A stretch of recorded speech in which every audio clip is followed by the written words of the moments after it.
আমরা বানাবো কাঁচা আমের আইসক্রিম। চলুন দেখে নেওয়া যাক কাঁচা আমের আইসক্রিমটা আমরা কিভাবে বানাচ্ছি। প্রথমে 3টে আম নিয়ে নিলাম। এবার আমগুলোকে ভালো করে ধুয়ে নেব। নিচ্ছি।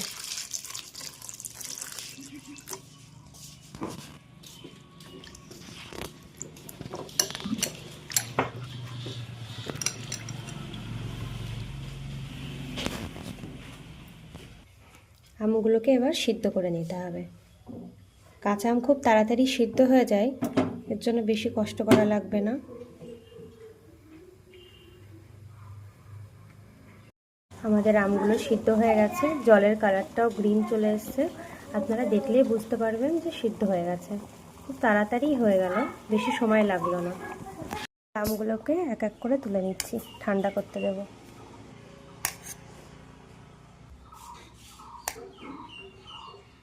কিছুক্ষণ এইভাবে থাকবে। এবার আমগুলোকে ঠান্ডা করার পরে আমের খোসাটাকে ছাড়িয়ে নিচ্ছি। এই শাঁসগুলোকে আলাদা করব। দেখুন কত সুন্দর সিদ্ধ হয়ে গেছে।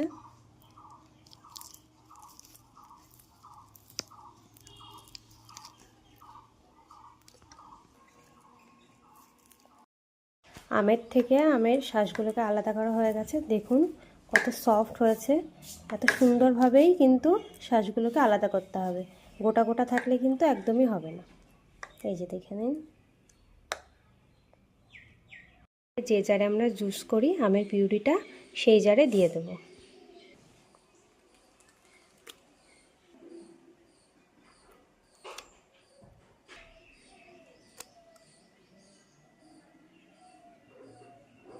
এবার আমি অ্যাড করছি চিনির গুঁড়ো। আপনারা চাইলে চিনিও দিতে পারেন, আমি চিনিটাকে একটু গুঁড়ো করে নিয়েছি।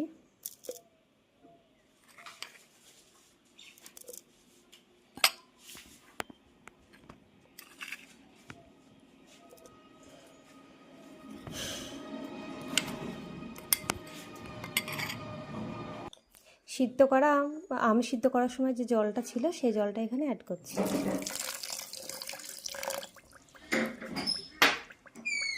কালারের জন্য একটু জাফরান ইউজ করেছি।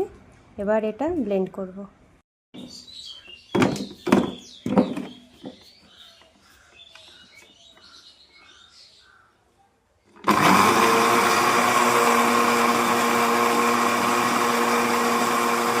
বসাতে দিয়ে দিচ্ছি।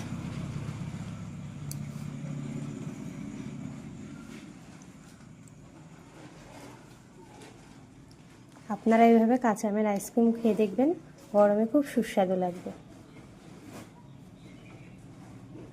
আইসক্রিমগুলোকে বসিয়ে দিচ্ছি।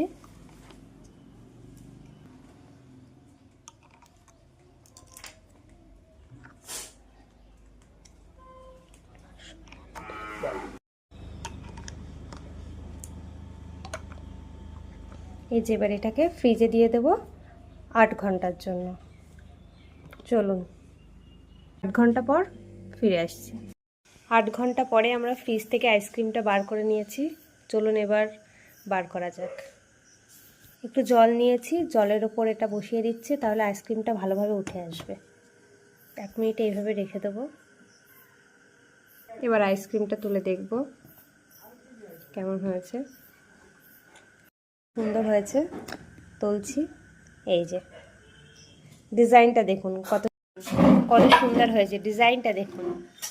আপনারা বাড়িতেও বানিয়ে দেখিয়ে দেখবেন, দারুণ লাগবে গরমের সময়।